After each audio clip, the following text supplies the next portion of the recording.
Hey everyone, it's Candace again. I wanted to share with you, let me grab this card over here real quick. Just wanted to share with you a quick tip. I'm hoping this video will be just a few minutes long, but how to get the most out of your ribbon. I'm on a budget, I know a lot of you are as well, and there are some beautiful ribbons in beautiful colors, but they might not always be in your budget. So I am on page 198, 199 of the annual catalog, our big catalog. Let me lift this up here so you can see a little better. And you can see all of our beautiful ribbons. And some of them are white or neutral light color. And I have a few of them here, but I wanted to talk about coloring your ribbon to match the project that you need, or match the color ribbon that you want.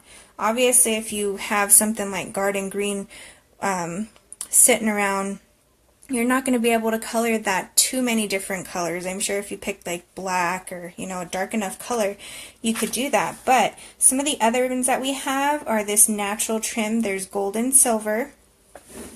These stitch edge ribbons are white with some other colors on top. And let's see, what else do we have?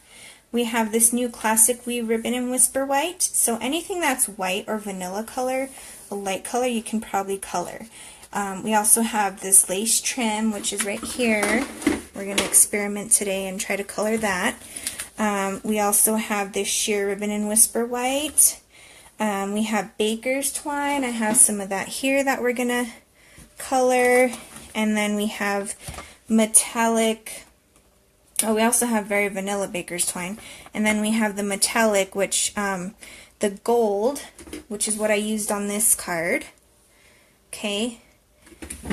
The gold edge is a vanilla color, but you can still see I got a really vibrant red out of it with real red. And then the silver is Whisper White.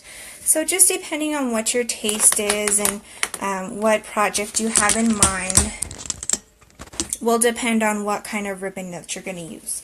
So I have several different types here. I'm going to put this to the side. And so for this ribbon, what I did is I colored it with a marker. And this is probably the quickest way, or the easiest way to get the most control, because you can, let's see, what do I want to say here? You can control how much color or how much of the ribbon you're coloring, whereas you have to commit if you're doing some of these other ways. So I'm just going to show you. This is Sweet Sugar Plum. It's a 2016 to 2018, so they are retiring at the end of this Stampin' Up year. And so you just color it, and then as it dries it will get lighter and you can even it out. So there's the gold with berry vanilla, and then there's the Sweet Sugar Plum. Okay, I'm going to set that aside. I'm going to put this card out of the way so I don't make a mess. The other way, so that's markers, and I'll go back over these when I'm done. I think I have crushed curry in this spritzer. It's been a while since I used it. It's either crushed curry or daffodil delight. And I'm going to, so this piece of ribbon, if you're spritzing, you're probably going to want to cut some of it off. So, where are my scissors here? So I'm just going to cut a little piece off, because I don't want to spray my entire spool, even though it's kind of protected in there. So I just filled this with some re-inker. This is powdered pink, but this is obviously a yellow color. It's either crushed curry or daffodil delight. I should have labeled it so I knew what was in here. But you can just see, I think that's curry, that you can spritz it, and of course you're making a giant mess, but that will dry on there. And you can choose whether you want to put alcohol or regular water in there. And again, you can put more re-inker in your, depending on the saturation that you want in there. Okay, so I'm going to put that aside. And then, I guess before getting my paper wet, let's turn this here. I should have the third way that you can do this. I saw Patty Bennett doing this, and this also gives you a lot of control, is sponging. So I have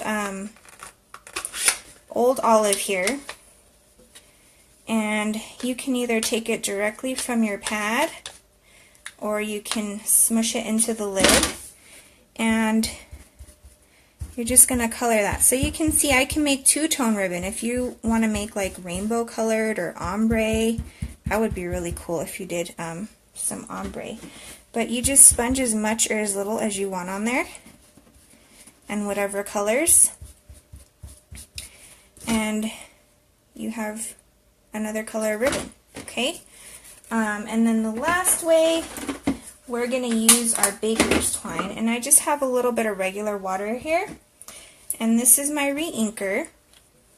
I'm going to put a few drops in there, well, a big squirt I guess you could say, and again this will depend on how light or dark you want your ribbon to be colored.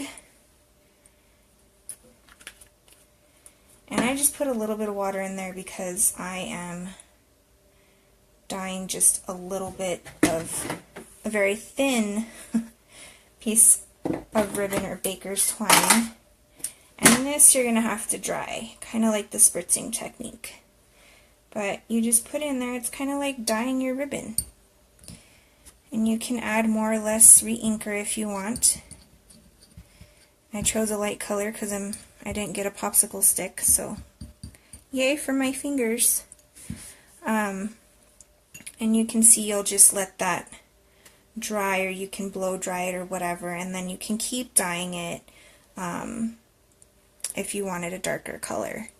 So again, let's review. I did 4 different ways you can color your ribbon. The first one was with a marker, and that was with a sweet sugar plum. The second way was spritzing. So you just get a spritzer and fill it with some re-inker and either water or alcohol, and it'll dye your ribbon. And then the last way, or the third way, was an ink pad and a sponge or a dauber, and you just put ink right on top of your ribbon. And then the last way was re-inker and dyeing.